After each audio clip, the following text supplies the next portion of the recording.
Next ക്വസ്റ്റിനിലേക്ക് നമ്മൾ 20th ക്വസ്റ്റിനിലേക്ക് പോവാം. വേവ് ഒപ്റ്റിക്സിൽ യങ്സ് ഡബിൾ സ്ലിറ്റ് എക്സ്പെരിമെന്റ് എന്ന് പറയുന്ന ടോപ്പിക് എന്നുള്ള ഒരു ക്വസ്റ്റ്യൻ ആണ്. ക്വസ്റ്റ്യൻ ഒന്ന് നോക്കാം. In Young's double slit experiment 3 polarizers are kept as shown in figure.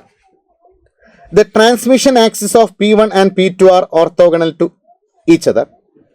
The polarizer P3 covers both the slits with its transmission axis 45 degree to those of P1 and P2.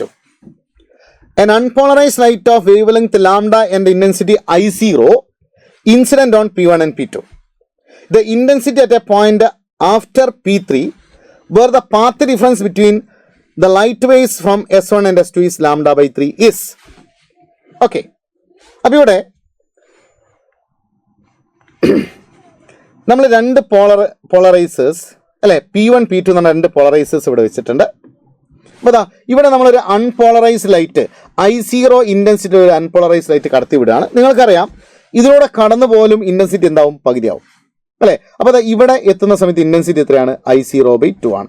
ഇതിലൂടെ വരുന്ന intensity എത്രയാണ്, I0/2 ആണ് അല്ലേ. ഇനി നമ്മൾ ആ മൂന്നാമത്തെ P3 എന്ന് പറയുന്നത് ശ്രദ്ധിക്കണം. ആ P3 എന്ന് പറയുന്ന പോളറൈസർ നിൽക്കുന്നത് P1 45 ഡിഗ്രിയിലാണ്, ശരിയല്ലേ.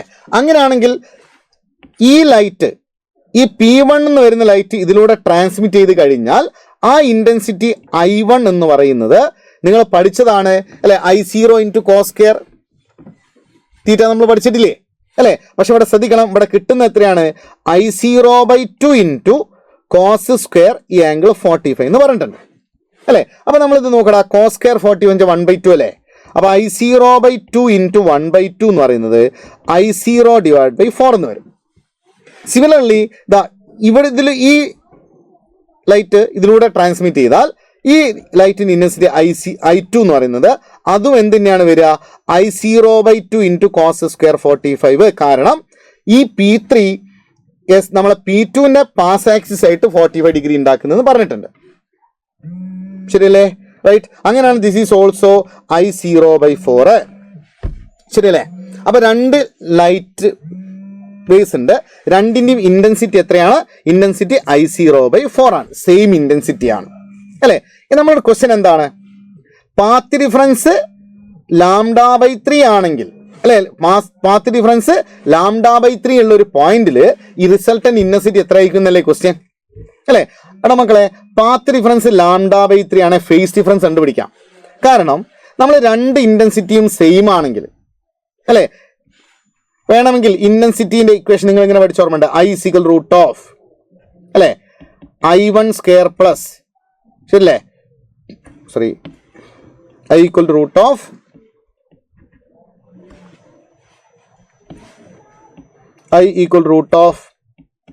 I1² പ്ലസ് അല്ലെ I2² plus 2I1 I2 cos phi എന്ന് പറയുന്ന ഒരു ഇക്വേഷൻ നമ്മൾ പഠിച്ചോർമ്മയില്ല നിങ്ങൾക്ക്,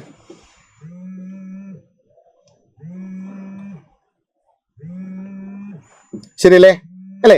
ഇതിൽ ആ ഇക്വേഷനിൽ നമ്മൾ സബ്സ്റ്റിറ്റ്യൂട്ട് ചെയ്താൽ മതി. I1 I0/4 ആണ്, I2 I0/4 ആണ്. എന്ത് കിട്ടിയാൽ മതി, ആ ഫൈന്റെ വാല്യൂ കിട്ടിയാൽ പോരെ, ആ ഫേസ് ഡിഫറൻസ് കിട്ടിയാൽ പോരെ. അതിന് പാത്ത് ഡിഫറൻസ് λ/2 3 തന്നിട്ടില്ലേ, നമ്മൾ ഇങ്ങനെ ഒരു ഇക്വേഷൻ പഠിച്ചില്ലേ, phase difference equal to 2π/λ × path difference അല്ലേ.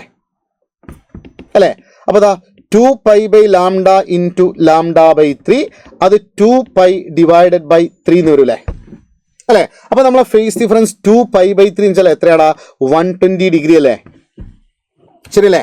ഈ ഒരു ഇക്വേഷൻ ഉണ്ടോ, ഇതിൽ രണ്ടാളുടെ ഇന്റൻസിറ്റി സെയിം അല്ലേ, I0/4 അല്ലേ. ആ ഫേസ് ഡിഫറൻസ് 120 അല്ലേ. നിങ്ങൾ സബ്സ്റ്റിറ്റ്യൂട്ട് ചെയ്ത് നോക്ക്, cos 120 എന്ന് പറഞ്ഞാൽ -1/2 അല്ലേ വരിക. cos 120ന്റെ വാല്യൂ, cos 120 എന്ന് പറയുന്നത് അല്ലെ -1/2 ആണ് അല്ലെ. ആ വാല്യൂ നമ്മൾ അവിടെ സബ്സ്റ്റിറ്റ്യൂട്ട് ചെയ്താൽ നോക്ക്, ആ റിസൾട്ടന്റ് ഇന്റൻസിറ്റി I = √of അല്ലെ I0/4 സ്ക്വയർ പ്ലസ് അല്ലെ I0/4 plus 2 × I0/4 I0/4 square × -1/2 എന്ന് വരും. ഈ 2 × 2 കട്ട് ചെയ്തു, അല്ലേ? അപ്പോൾ √I0/4² plus I0/4² minus I0/4² എന്നല്ലേ വരിക? ഇതാ ഈ സെക്കൻഡും തേർഡും കട്ട് ചെയ്തു അല്ലേ? അല്ലേ? അപ്പോൾ √I0/4² എന്ന് വരും. അത് എത്ര വരും? I0/4 എന്ന് ആൻസർ വരും അല്ലേ? സോ യെസ്, ആ വാല്യൂ എത്രയാണ്? I0/4. ഓപ്ഷൻ 2 ആണ് നമ്മുടെ ആൻസർ വരുന്നത്, I0/4. ഓക്കെ.